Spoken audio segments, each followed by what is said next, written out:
Hello everyone, welcome back to my channel. This is your host Miss Vocabulary and today we are going to discuss about physical emotions.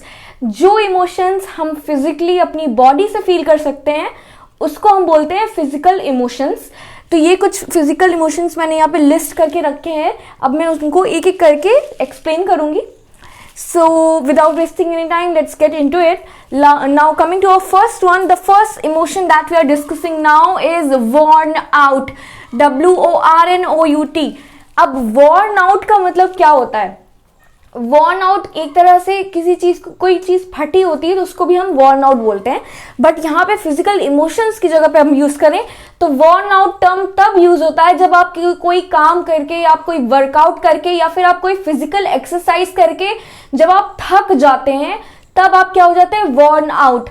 So when you are extremely tired because of doing an exercise, then it is called worn out. Then you can say I am worn out right now and I have no energy to do something.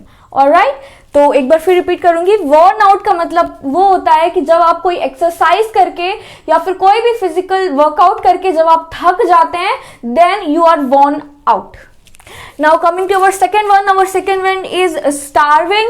Starving इस चीज से आप काफी familiar होंगे but जिनको नहीं पता है तो starving means being extremely hungry or famished. इसका एक सिनोनिम ये आप नोट कर सकते हैं.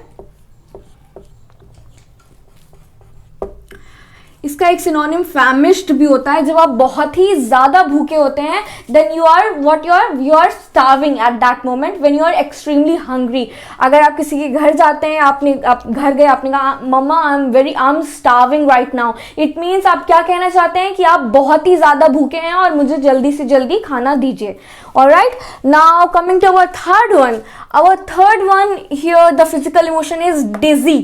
डिजी वर्ड आप कभी आप जैसे कफ सिरप्स होती हैं तो उसके पीछे जब आप पढ़ेंगे तो वहां पे आपको एक डिजी टर्म मिलेगा.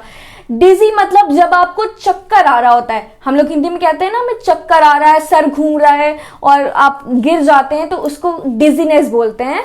तो डिजीनेस को हिंदी में कहेंगे चक्कर आना. तो चक्कर आने की जो फीलिंग होती है वो होती है डिजी और अगर वो आप फील कर रहे हैं so it is called dizziness.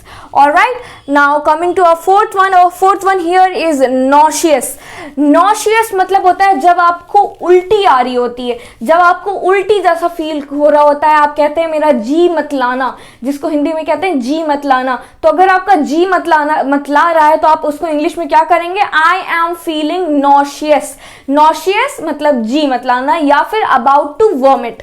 Alright, so इसको अगर सेंटेंस में यूज करें I am feeling nauseous right now please give me some medicine. मुझे उल्टी जैसा फील हो रहा है, मुझे एक दवा ला के दो. ठीक है, अब हम जो नेक्स्ट में आएंगे नेक्स्ट इज ड्रॉसी. ये टर्म भी आप कभी सिरप्स की खाली कफ नहीं, बहुत सारी सिरप्स के पीछे अगर ड्राउजी वर्ड लिखा होता है तो इसका मतलब क्या होता है? आप वो दवा खा के बहुत ही ज्यादा रिलैक्स्ड और स्लीपी फील करेंगे. ड्राउजी का मतलब होता है जब आप रिलैक्स्ड और स्लीपी होते हैं, जब आप सोते रहते हैं, बिल्कुल आपको दुनिया का होश नहीं होता, आप बिल्कुल सोते रहेंगे, आपकी आंख खुलेगी फिर भी आप फिर सो जाएंगे, तो तब आप क्या है? आप ड्राउजी हैं. So you can use it in a sentence that after eating the medicine or after drinking the cough syrup I felt drowsy.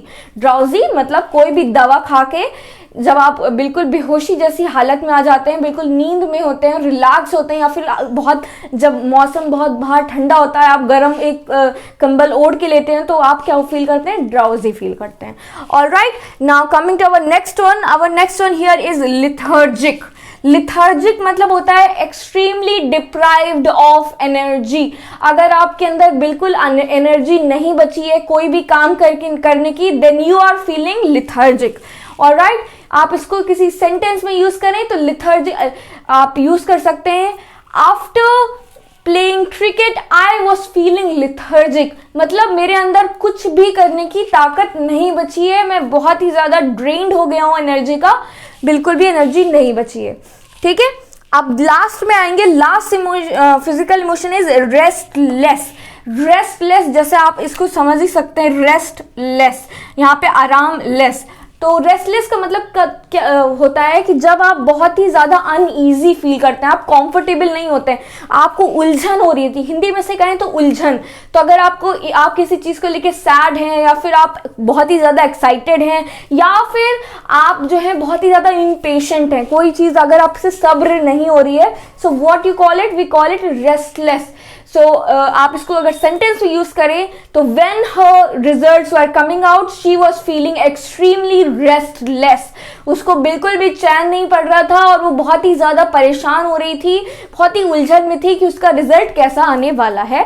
तो ये मीनिंग हुई। इसको एक बार फिर से हम डिस्कस कर लेंगे। The first one here is worn out. Worn out मतलब होता है जब आप बहुत ही ज्यादा किसी भी फिजिकल एक्सरसाइज या वर्कआउट करके जब आप थक जाते हैं, बहुत ही ज्यादा एक्सट्रीमली टायर्ड हो जाते हैं, then you are worn out. The second one is starving. Starving when you are extremely hungry or you are famished. जब आप बहुत ही ज्यादा भूखे होते हैं तब आप starve कर रहे होते हैं, so starving. The next one is dizzy. जब आपको चक्कर आ रहा होता है तब आप क्या होते हैं, डिजी होते हैं, ठीक है, बेहोशी में चक्कर आना, ये डिजीनेस होता है। नॉशियस मतलब होता है जब आप उल्टी जैसा फील करें, then you are feeling quite nauseous. Drowsy मतलब होता है किसी भी मेडिसिन खा के या फिर कोल्ड वेदर में जब आप किसी गर्म ब्लैंकेट के अंदर लेटे रहते हैं और आपको इतनी नींद आती है, आप इतनी ज्यादा रिलैक्स फील करते हैं कि आपकी आंखें एकदम खुली नहीं रही होती, that time you are feeling drowsy. और मेडिसिन के पीछे भी ये टर्म लिखा जाता है क्योंकि कुछ मेडिसिन को लेके हम बहुत ही ज्यादा ड्राउजी फील करते हैं। Now coming to our next one here is lethargic. Lethargic मतलब when you are extremely drained of energy, आपके अंदर बिल्कुल भी कुछ भी करने की ताकत नहीं बची होती है, then you are lethargic at that moment. Alright, you are feeling lethargic when you are extremely tired of doing something and you don't have a bit of energy to just continue. Alright, now coming to our last one here, restless. Restless मतलब होता है जब आप बेचैन होते हैं, आप you can not keep calm, जब आप काम नहीं रख पाते, देन यू आर रेस्टलेस, आप बेचैन होते हैं, या फिर आप बहुत ही ज्यादा जब इम्पेशेंट होते हैं तो आपको उलझन हो रही होती है, या फिर सैड होते हैं, या फिर बहुत ही ज्यादा खुश होते हैं, तब भी आप अपने आप को काम नहीं रख पाते हैं, तो उसको हम क्या बोलते हैं, रेस्टलेस। तो आप इसको देख लीजिए और इसको समझ, अगर आप I hope you would have understood by now all these physical emotions, and we will cover many more topic in the next videos. Till then, bye bye.